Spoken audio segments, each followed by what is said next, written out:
military response and also a militarization, which is more to subdue the indigenous people's movement for right to self-determination. And there, in our situation, where what we find is like there is also an application of extraordinary or emergency legislation, which contravenes the international human rights laws and also humanitarian, laws. And also in other situations, like Chittagong Hill Track, where the is also from there, there is a case of the violation of the peace accord, where there is a political settlement, within the indigenous community and also with the government. So there are cases, and also the ongoing militarization process, and subsequent human rights violation and persistence of impunity.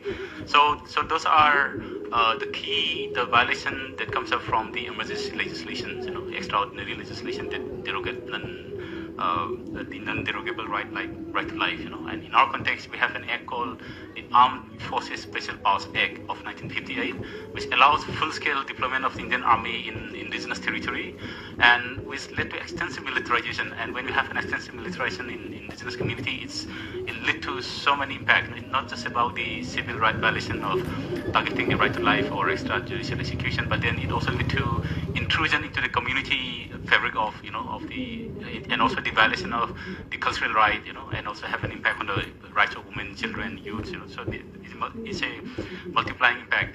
And the second aspect that comes out strongly in the several presentations in how they discussing is again the development aggression, what they call the aggressive push for large-scale infrastructure projects, like big dams, then hydroelectric power projects, the oil exploration mining projects, the plantation, which have been pursued in the name of national development, fostering economic growth. So this has become a key process which even threatened the survival of several indigenous community. Like in our case, we have like Northeast India, there we have the Brahmaputra and Barak river system, where there are more than 200 mega dams which are being pursued aggressively. And these are kind of initiatives which will completely undermine our rights, and also lead to, because some of the indigenous community are so small, it will lead to complete extinction and survival because of the demographic impact, and also the infusion of capital, and also the militarization, which has been already strong, significant in our because of the armed conflict, and also the moment of self-determination. Even the military are being used to protect the corporate interests, the private parties, which have been increasingly been active in terms of trying to extract, destroy our land and resources. So these are some of the specific two key issues that comes out, and some of the recommendation that comes out during the presentation is more about so in this context to ensure that indigenous peoples are able to assert their right to self-determination, which is also in consonance with the key provision of the UN Declaration on the Rights of Indigenous Peoples. And because for us, we feel that unless and until we have the right to self-determination, unless and until we are able to assert our own right over our own land, or able to decide, what kind of development we want, what kind of political institution or political process we want, we will have we'll have no future at all. So that is some of the key recommendation. And then there's another specific recommendation is to rethink the development, the current development model, which is based on corporate, profit and corporate private sector-led kind of development. So there is a call to rethink to take the free plan from consent of indigenous community, and also to recognize their inherent right over the land and resources. So those are some of the specific recommendations that has come out from most of the intervention today. So I will conclude here, and if there are any questions, please feel free. Thank you very much. Thank you. Thank you very much. Our guests will now take your questions. Please introduce yourself when posing your question. Thank you. Thank you very much. I'm Waldo from Prensa Latina.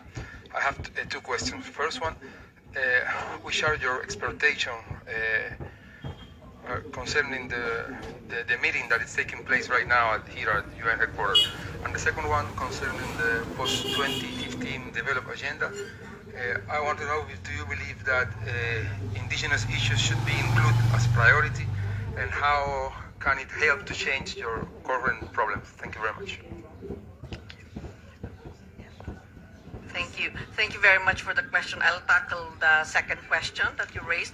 We have been very actively engaged in the post-2015 development agenda process, as well as the open-ended work on sustainable development goals.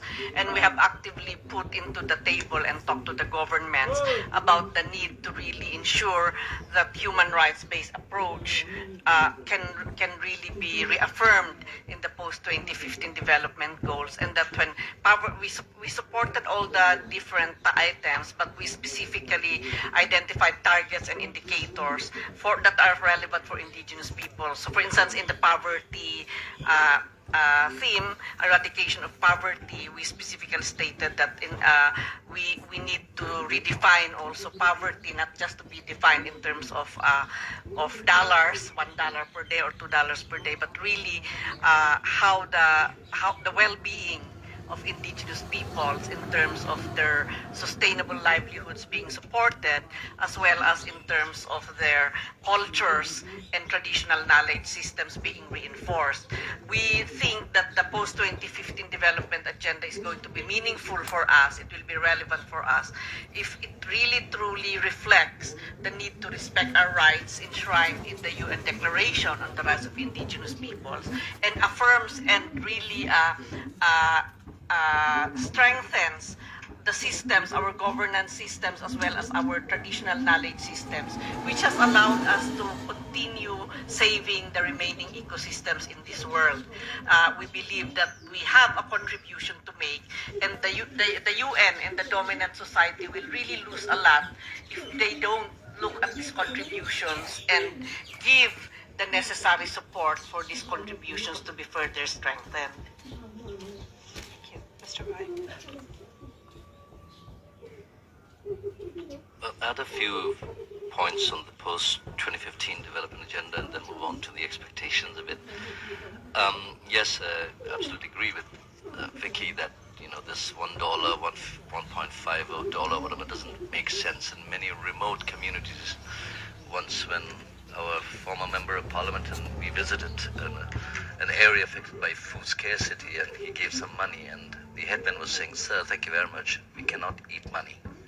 Because the carrying cost of food grain there is like so many cents per kilo that actually the cost of living there may be higher than a city. So connected with that is the whole question of nutritional security. What are you eating? What were you used to eating? What diseases are affecting you? And the whole questions of healthcare in remote communities, nomadic communities, and other indigenous communities. Mother mortality and infant mortality amongst the highest. And for that, the usual healthcare system of most countries cannot address that. So these have to be mainstreamed into the national health system, so that you have different approaches to dealing with the needs of mothers, infants, persons with disability, and so forth. And with regard to the expectations, one of the main things that we expect out of Permanent Forum meetings is actually a better working relationship with the UN agencies. Of course, that does not include the developed world, where we also have many indigenous communities which are almost as poor or excluded as in the developing countries. But anyway, for the moment, usually they work in developing countries, and we want to have a closer relationship at the country level. So recently, some of us from the different regions went to see the Secretary General, and we put this thing to him. One is that for the UN country teams, the UN presence in the countries, to facilitate dialogues between the UN system and the country levels and indigenous peoples. And secondly, to have a tripartite to facilitate meetings with the indigenous peoples and their governments. Otherwise, they can't usually have access at high policy making levels. For example, to deal with pressing issues of health policies, education policies, water policies, and so forth. And we also asked the Secretary General that could you please talk to the UN resident coordinators in the countries, that they are sensitive to the indigenous peoples about their identity, about their integrity, and also to help the UN country teams talk to each other. There are similar examples in Nicaragua or Guatemala with Chittagong Hill Tracts, or Northeast India, or Mindanao and Philippines. And a lot of this the experience that is generated is not shared. So it's like reinventing wheels all over the time. So the right hand is not talking to the left hand and so forth. So we are hoping that the Secretary General will address some of these issues, and we also want to have high-level policy dialogues with the heads of UN agencies, which has not happened very much with the forum. Question? Matthew Lee, Intercity Press, on behalf of the Free UN Coalition for Access. Thanks for the briefing. Sorry to get your late, juggling a lot of things, but I wanted to ask, if you can, this issue of the World Conference. I've been trying to figure out, now that the Permanent Forum is meeting, where it stands with the PGA or with the regional groups in terms of the conference actually happening.